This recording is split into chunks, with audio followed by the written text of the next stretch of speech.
program is rated SPG. It contains scenes with themes, language, violence, sex, horror, or drugs, which may not be suitable for children. Strong parental guidance is advised.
Kinita, malagubat na masukal, lugar na kung saan walang puwang mapupal. Bawal ng mahina, dito pwede sa maarte. Dito sa sando ay panggalingan ng diskarte. Kakanan ng mga batang namulat sa kali. Ibigan na tropa, ano magsisilbing klase. Estado ng buhay, di ka medyang bumaklase. Pakikisama, yun ang pinaka-importante. Dito sa lugar na to, natutong makibagay. Sa gulo at ingay, dito kami nasanay. Bawal patulog-tulog dito at walang malay. Galaw mo ay bistado kung may masamang bakal. Salbahe sa salbahe, mabait sa mabait. Bawat isang suntok mo ay isang pulbesya, isang kapalit. Hindi ka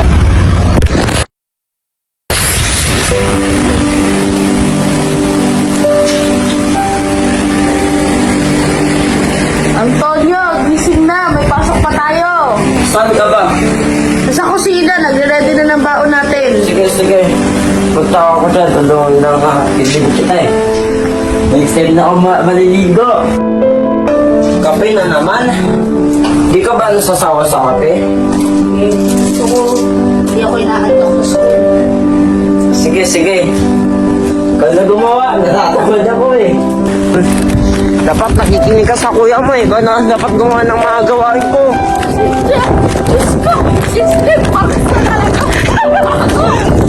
Dito lang tayo doon. Ay, wala pa akong dalawang wallet. Paalam na lang. Magpurauto lang tayo. Angelo Guevara, isa siyang mabait na tao at isa siyang sundalo. Ang rangko niya sa military ay lieutenant. Ang kanilang tatay sa Angelo Guevara ay rinirespeto sa buong Sanlo dahil mabait siya. Noong namatay ang kanilang nanay, umalis ang kanilang tatay upang maghanap buhay at magtrabaho. Pero binibigyan pa rin sila ng pera ng kanilang tatay Andres, nandiyan ka pala. May maganda akong news. Ano? Si Papa, babalik na siya dito sa Pilipinas. Oo, December 20. Nalagyan ko na yung cake, spaghetti, ice cream. Ay, hindi, kuya. Sure ka, wala akong iba pang kaibigan na pwede natin i-invite dito? Hindi naman ako siya ako nang lumalabas eh. Oo din eh. Tinayunan yung mga kaibigan ko. Wala mo sa pera. Oo, tinulungan naman kita ng patay.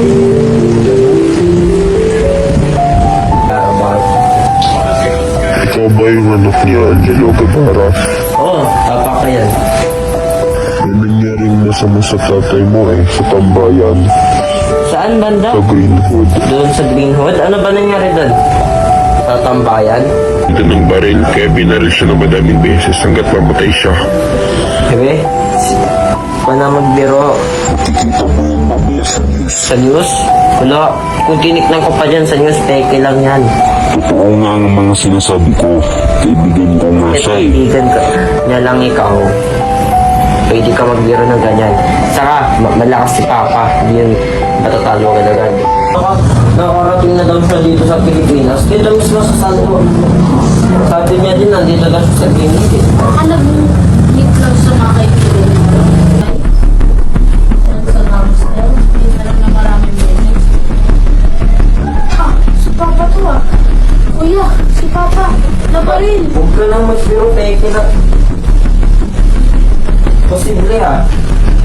Bakit? Oo, nakita ko na sa news. Sino ba tong Ramon Montenegro na to? Papatayin ko yan. Asa siya na ngayon? Pasensya na, pero di ko din alam. Pag-iingat ako. Huwag kang Pinapag-aaral mo, ano kang pagiging gibara, maging sundalo ka, katulad sinita pa. Pero ano, iiwanin na lang kita kasi bala ko, maging lang sir. Kasi yung mga pulis, mga sundalo, wala na silang ginawa. Kung namatay si Papa, tinago lang nila yung ebidensya na sila mo yung nagpatay. Kasi mga duwag sila eh. Yes, makinig ka na sa kuya mo. Gusto mo bang suntukin kita?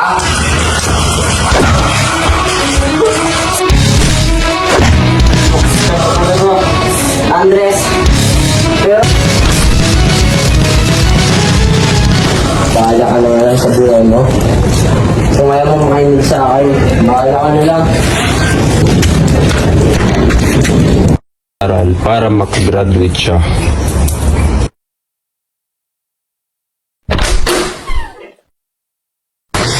Ginamit niya Tonyo lahat ng oras niya upang hanapin si Ramon.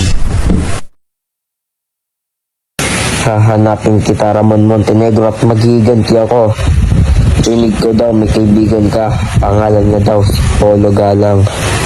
Alam ko na. Iibahin ko na lang ang pangalan kong Antonio Guevara para makaiganti ako.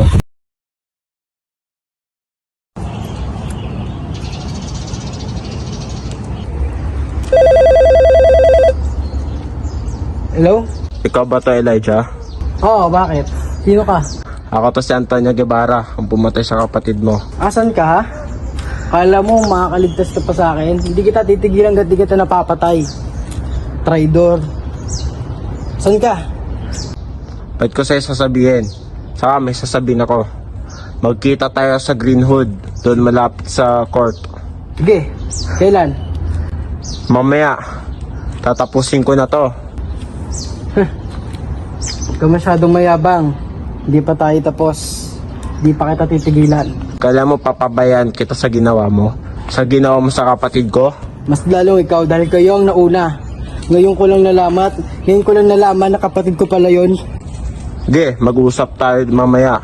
Pero, huwag kang magdala ng kasama. Dapat ikaw lang yung makita ko. Sige, Kung matapang ka. hindi ako mayabang na sinasabing matapang ako.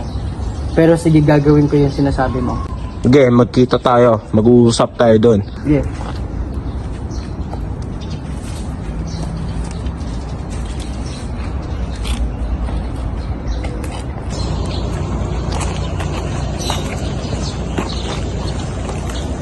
Ano, nasaan ka na? Andito na ako. Dito ka na pala, Elijah. Kala ko di ka magpapakita. Diyan ka lang pala, kanina pa kita hinahanap. Siyempre, maghihiganti ako dahil sa ginawa mo sa kapatid ko. Ako pa? Ikaw pa maghihigante? Baka ako. Baka ibaba mo yung baril mo. Kung matapang ka, susukan na lang tayo. Talaga pa kailangan pang babato? Sige! Basta walang traidoran to ulit. Kahit alam kong traidor ka, pagkakatiwalaan pa rin kita. Sige. Maghihiganti ako dahil sa ginawa ng ama mo sa tatay ko. Kasalanan mo to lahat eh. Kung bakit nagkakaganto. Hindi ka sana nag-traidor. Kung sinabi mo sana sa akin ng maaga na kapatid ko pala yun, di sana walang mangyayaring ganito. At kung sinabi mo, hindi sana tinulog ko siyang kapatid. Di ko na yung problema. Pinatay mo yung kapatid ko. Sino ba nanguna? Diba ikaw? Ginawa ko to para sa tatay ko. Pagkatapos kitang patayin, papatayin ko ng ama mo. Sige, gawin mo. Kung magagawa mo. Huwag mo, bakit ba nang ginawa sa'yo ng ama ko? Bakit ba gusto mong patayin? Dahil sa ama mo, namatay ang aking tatay. Bakit ako ang gusto mong patayin? Bakit dinamay pa ako? Siya din pala may kasalanan. Siyempre, magkadugo kayo. Kaya magkaperes ka lang ng ama mo. Nagbebenta ng mga sasamang bagay. Hoy, wag na wag mo akong sabihan ng ganyan kasi unang-una sa lahat, ginagawa ko yun para mabuhay sarili ko at lalong-lalo na dahil iniwan ako ng sarili kong ama. Di totoo naman pala. Papatay na lang kita. Ako pa talaga, Wala kang karapatan hawakin ako. kakasabi ko lang matagal na hindi ako natatakot sa baril.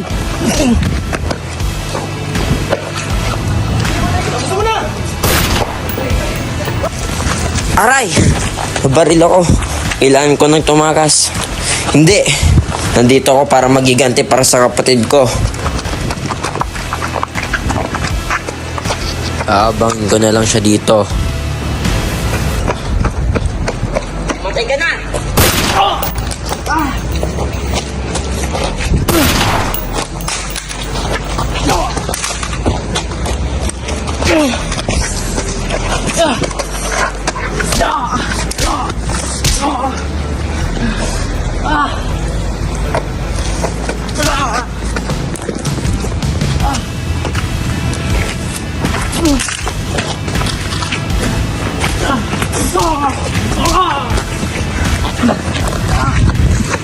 Hindi ka tatakas.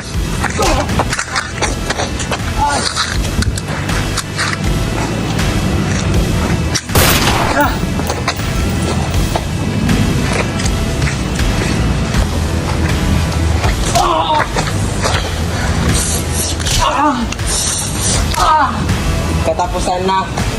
Ang dugo ng Montenegro, dito na magtatapos. Simula ngayon, mamamatay ka na, Elijah Montenegro. Mag-iiganti ako para sa kapatid ko, sa ginawa mo sa kapatid ko. Dahil sa mga ginawa mong mga masasama, mamatay ka na. Ano, may masasabi ka pa? Akala mo tapos na? Hindi!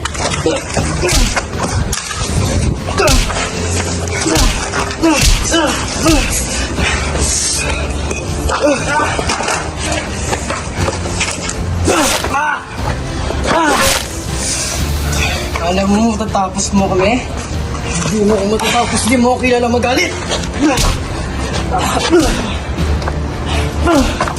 Hindi ako sutuka! Katapusan mo na! Tatandaan mo ito, sasabihin ko sa'yo.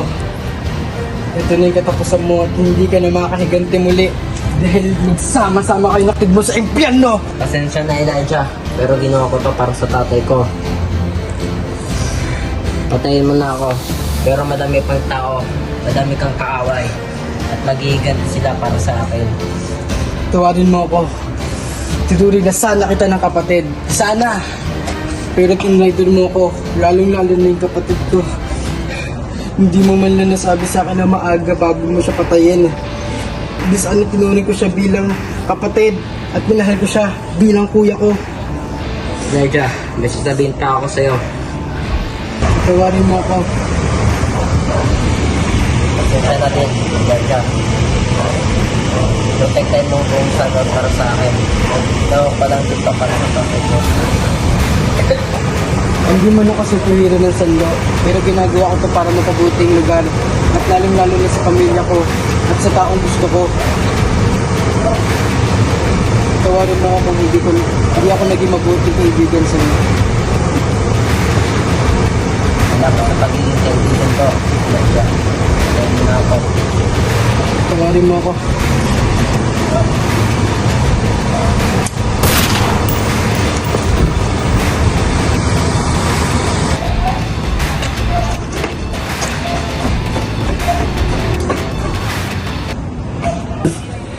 Eric, ano ginawa nila sa'yo, Eric? Ito. Bro?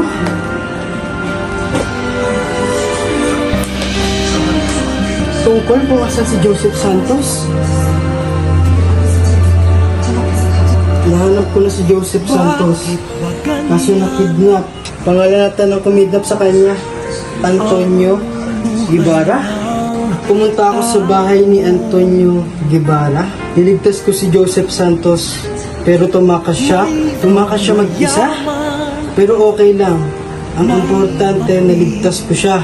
Nakatakas ako at ngayon hahanapin ko na si Elijah Montenegro sa tambayan. Sana mapatawad niya pa ako sa mga kasalanan ginawa ko sa kanya.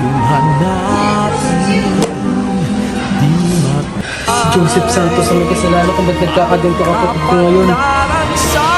Ikaw naman ang susunod ko, Joseph Santos. Manda ka sa akin. Cellphone? Cellphone niya? Ano to? Eddie, asan ka? Kahapon pa kita inihintay. Galing kayo ni Lolo. Nag-chat pa rin pala kayong dalawa. Wala kang magkikita tayo dalawa sa Greenwood Court. Asan ka na ba? Bumabalak kita magkitang dalawa? Asan ka na ba, Eric? Sabihin ko ba talaga sa kanya? O namin kausap niya? Baka magalit siya sa akin.